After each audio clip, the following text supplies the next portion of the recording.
President's Day is upon us once again, and so this year I decided that we should celebrate by ranking definitively the US presidents from best to worst. As you can see, we have our chart right here: S tier, A tier, B tier, C tier, D tier, and F tier. S tier is superior, F tier is failure. We're gonna start off, we're gonna go chronologically, president to president, pros and cons, and why they deserve to be there.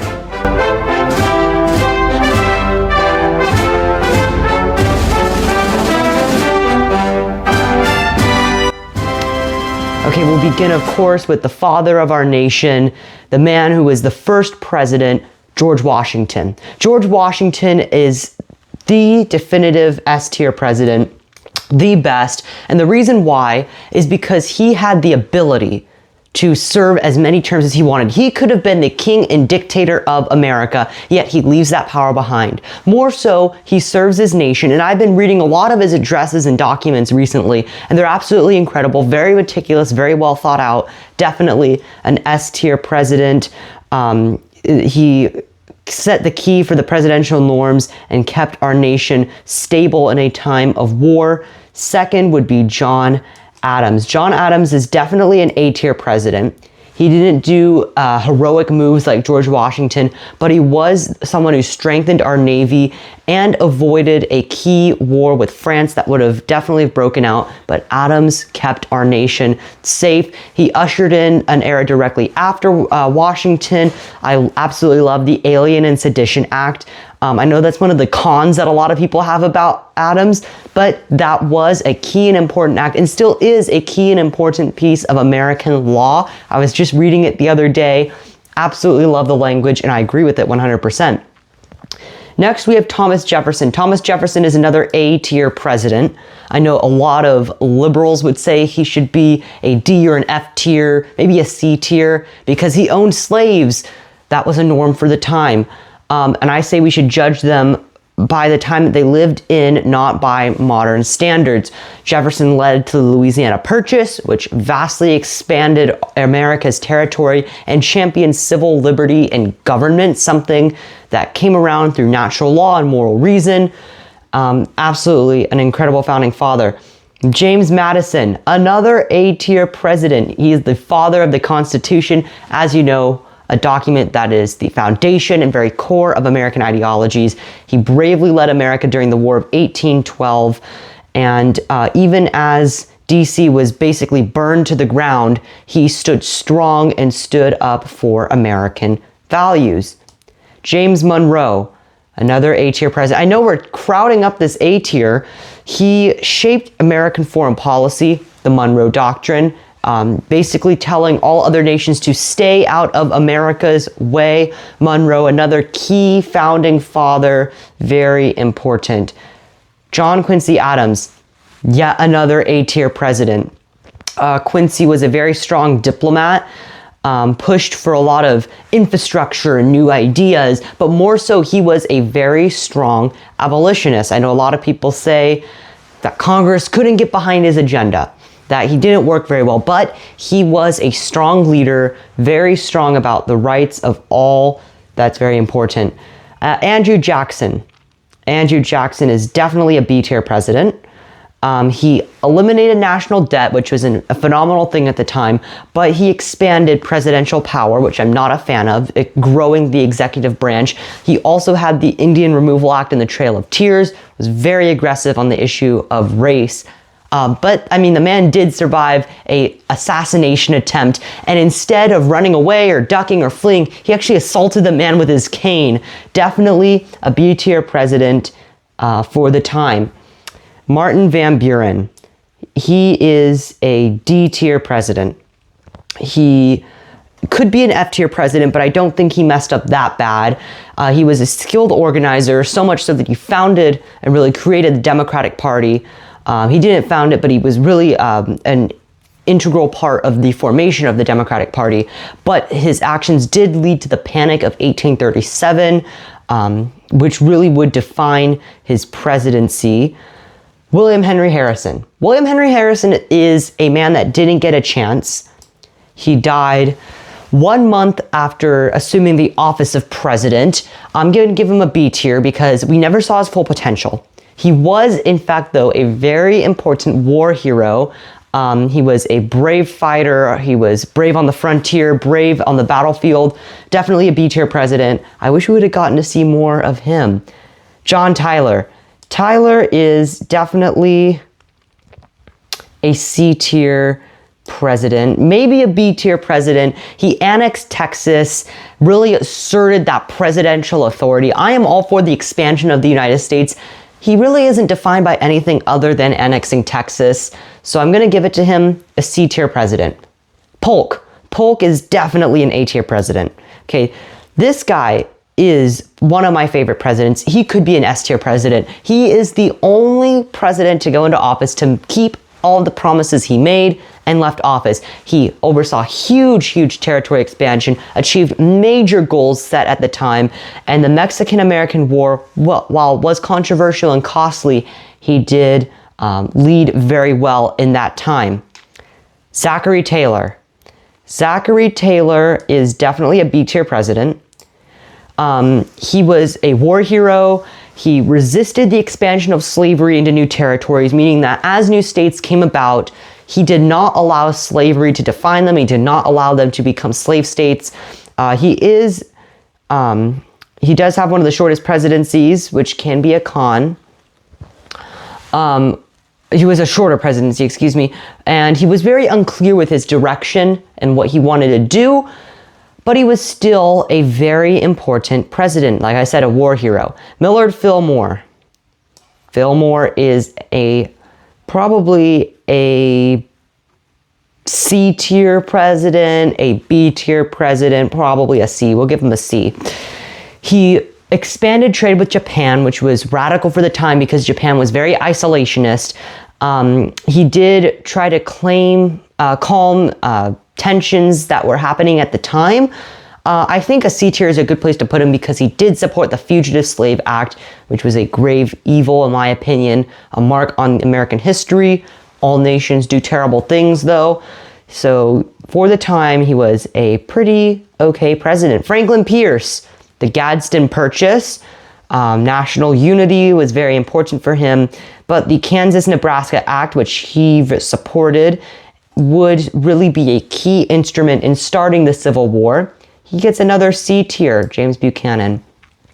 Okay, without a doubt, without question, Abraham Lincoln. Abraham Lincoln is an S tier president. He was the president of our nation to preserve the Union, move forward towards the ending of slavery. Now, there has been some criticism of him recently saying that he overstepped his bounds. For instance, he suspended habeas corpus. He faced deep division, but he powered through. He's a man of God, certainly the most brilliant literally when it comes to literary facts. One of those brilliant presidents we've ever had. Very biblical, very Christian, strong values. Abraham Lincoln, definitely an S tier president. Andrew Johnson. Andrew Johnson's our first F tier. I know he gets a bad reputation because he came directly after Lincoln. That's a tough act to follow, one of America's greatest presidents. But he supported the South mostly. He opposed civil rights measures, and he was impeached. He was just all around not a very great guy.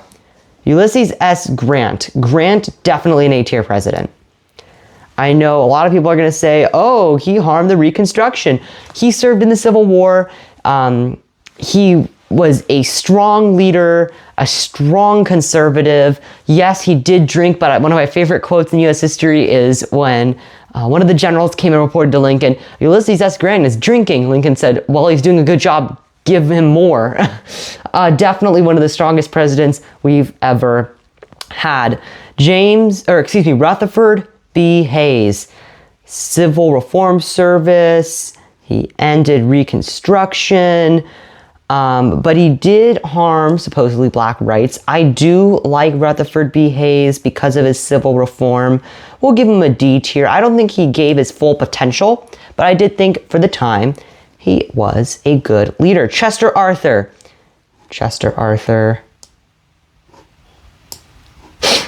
James Garfield. James Garfield, definitely a tough story. He was assassinated early on. He had very little time to govern, but he is associated with much civil liberty reform. I also want to place him, I want to place him as a C tier. I don't think he unlocked his full potential.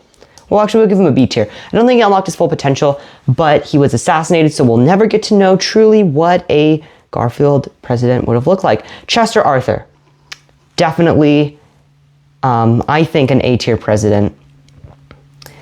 He had limited legislation, which I like. He was kind of a gangster mobster from New York. He doled out money to his friends. He was rich and powerful.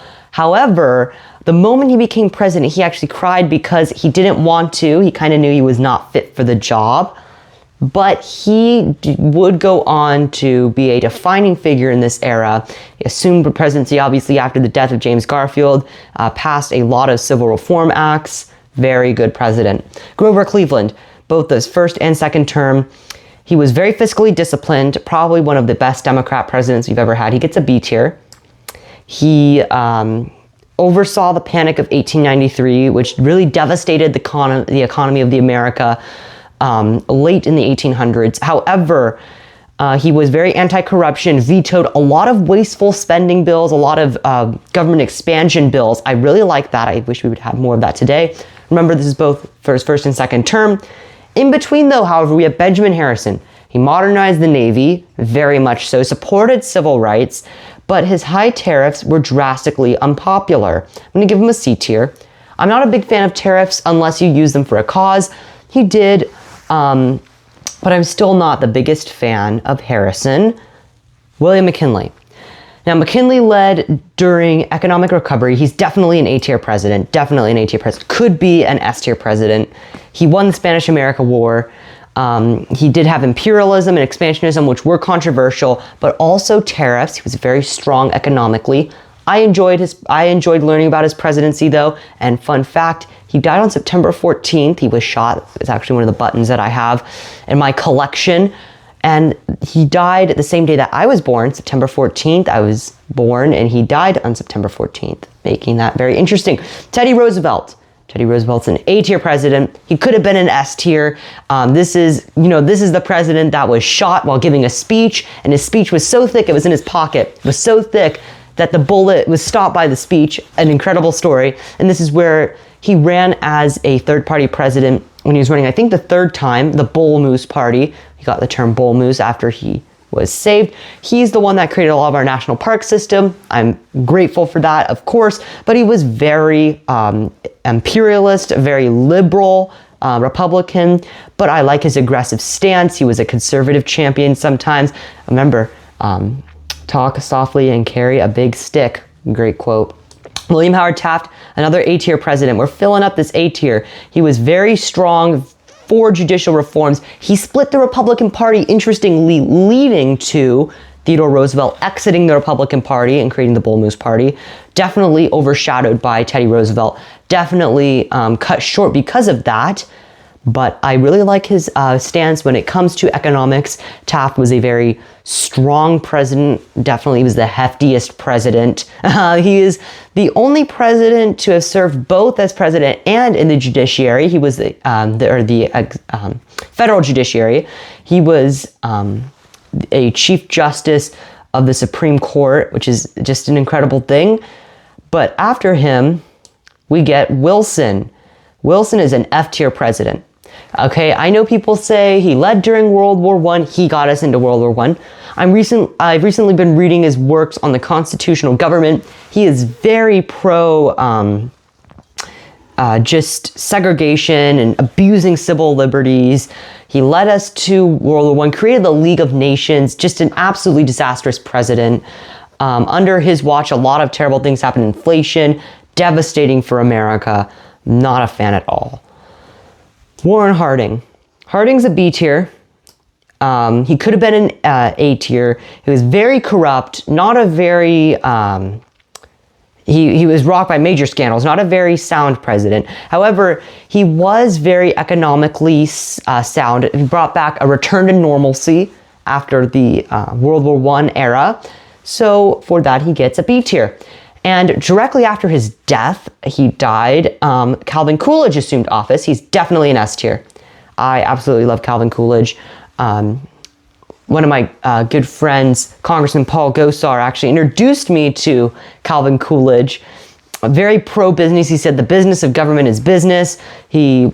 I just love the fact that he just took naps during the day. He's very relaxed, led to economic growth, didn't touch the government, very hands-off government.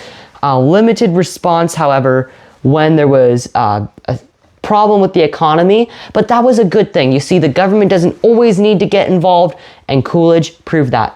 Herbert Hoover. Hoover is definitely a C tier president, probably a D tier. Let's put him at a D. He was a humanitarian, definitely loved infrastructure, arts, and science, but the problem was he led directly to the Great Depression, and that would lead directly to one of my least favorite presidents, FDR, who's an F tier. Absolutely terrible. He led people through the Great Depression, which is good, yes, but his New Deal programs were terrible. He just expanded the executive power like crazy. The only president to serve more terms in Washington. In contrast to someone like Coolidge, who wouldn't serve, this is actually why he had such a short presidency, he didn't want to serve more than Washington. Very interesting fact, very little known fact. Thank you, Michael Knowles, for pointing that out. But, however, directly after Harding comes FDR, and he just blows that all up, blows it away. And the next president literally blew stuff up. Harry Truman dropped the atomic bomb, which is very controversial. I'm going to give him a C tier. He had the Marshall Plan, helped design NATO, and desegregated the military, really had a strong military during World War II, which he led us through very well, I would say. The atomic bomb was a tough decision. The Korean War was a terrible decision, in my opinion. A lot of men died. We were advancing the causes of liberty, so I am torn on that issue. Just not the biggest Truman fan. I am a big fan, however, of Ike, Dwight D. Eisenhower, an A-tier president. The A-tier president. He created the interstate highway system. He led to stability and prosperity. He was really a relaxed president, led us through World War II as a daring general. Absolutely an incredible man. Larger than life figure, certainly. So he gets an A tier. JFK. JFK is a C tier president. JFK had inspirational leadership, some might say. He handled the Cuban Missile Crisis very well. However, he did lead to the Bay of Pigs failure, very limited wins when it comes to laws. He did a lot of executive power, so he definitely gets a C tier.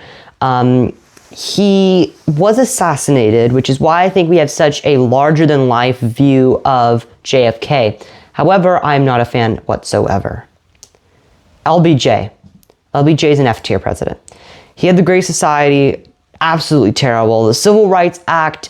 Okay, here's my issue with the Civil Rights Act. I believe that there is good in the Civil Rights Act. However, I do not like the idea of it forcing businesses to make decisions. Okay, right? I do not believe in discrimination. I think it's wrong, right? All men are created equal, all men and women, endowed by their creator with certain inalienable rights. However, I believe that LBJ led to a lot of the government pushing around businesses, and he was very good when it came to forcing people to do what he wanted. Richard Nixon came after LBJ. He opened relations with China, which was very fascinating. He had a lot of environmental legislation I don't like, and he's getting a B tier. He did end the gold standard, and Watergate happened, which I don't know if we know the whole story with that, but he's definitely a B tier president. Ford pardoned Nixon. For that, he gets a B tier. That was the right thing to do. He was just a very unpopular president because of that, because of some other issues. He was very stable post-Watergate, though I think he did a very good job. Jimmy Carter, F-tier president. Huge numbers of inflation, economic struggles. The Iran hostage crisis, absolutely devastating for America. He did nothing really good that I think anyone can think of. Towards the end of his life, I think Americans started to get a softer view of him as we do in, we tend to forget our history, but I don't think he was a great president. Ronald Reagan. Ronald Reagan is an S-tier president. You can't argue with that. He was a very confident president, very larger than life. California governor. I'm from California, so I love him. You see here my button, one of my favorite buttons, Young Republicans for Reagan. Massively important president. My poster actually behind me, Reagan. Governor of California, very strong, runs for president, wins, does an absolutely incredible job. He leads to a lot of tax cuts and regulatory reforms. He does have some scandals, but he is all around a good president. George H.W. Bush. Now, he ended the Cold War, really. Reagan ushered that, but he kind of gets some of the credit. I'm going to give him a C tier. Kind of a success with the Gulf War. Is kind of really a nobody. I mean, there just really isn't any good substantive issue you can say for the Bushes. Okay, Clinton. Economic growth, of course, yes. However, impeachment, very scandalous. I'm not a fan. He gets an F tier. I think morals as a president are very important. You can't just argue, oh, well, we got to look just directly on this. I think morals are important, and Clinton definitely doesn't make the cut. Bush goes right by his father. He led very well after 9/11, of course, but the Iraq War, Hurricane Katrina response issue, all that kind of stuff. Okay, so I'm going to give President Obama a B tier rating. Now, before conservatives get all angry, I have to say something. Obama as president, and even before president, was very based. He was very he had traditional beliefs, whether it's on societal norms, and he even deported a bunch of people under his administration. Under him, Osama bin Laden was killed. There's a lot of good things that happened. He encouraged people to vote legally and with IDs. So while I don't agree with a lot of his policy nowadays, I think that as president, he did a very fair job. So I'm going to give him, I think I'm more generous than most conservatives. I'm going to give him a B tier because I think that he deserves it. Biden, he had very bad inflation numbers. The Afghanistan withdrawal was absolutely terrible. So for that, he gets an F. Very auto pen defined. So not a very good president. Donald Trump, S tier. S tier. I know people are going to say, oh, you're MAGA and you're such a right wing. Major tax reforms, new trade agreements, ending wars, saving America, Maha movement. He is shot twice. First time in the almost in his head, grazes his ear, and he stands up and what does he say? Fight, fight, fight. He doesn't go down, he stands up. I think that's true leadership. That's true courage. That's true grit and strength. Definitely an S tier president. Okay, so I think our S tier presidents are strong. Washington, Lincoln, Coolidge, Reagan, Trump, and I think that's all that we really need to focus on. I love the A tier presidents. The B tier presidents did an okay job. The C tier, they're okay. The D tier are kind of really forgotten presidents, and the F tier are absolutely terrible. Okay, let me know what you guys think. Do you agree with this ranking? I think we need to preserve history so that we understand what we're talking about when it comes to the presidents. Thank you so much for watching. I hope that you enjoyed. I absolutely love talking about the presidents, as you can see by the poster directly behind me. I hope that you enjoyed. Please share with your friends and your family. Let me know who you think deserves to be in the A tier, the S tier, the F tier, the D tier, the C tier, the B tier. I want to know your thoughts. I love presidential history. Please let me know in the comments below. Also, be sure to like and subscribe. Share the channel with your friends and your family. Please be sure to look and check out my social media accounts, linked down in the description below. You can also purchase my book, Preserving Freedom for the Next Generation, which deals with the issues of freedom and liberty and deals with a lot of the presidents that we actually talked about today. You can purchase that on oceanrasso.com. Thanks for watching. Until next time, may God bless you all, and may God bless America.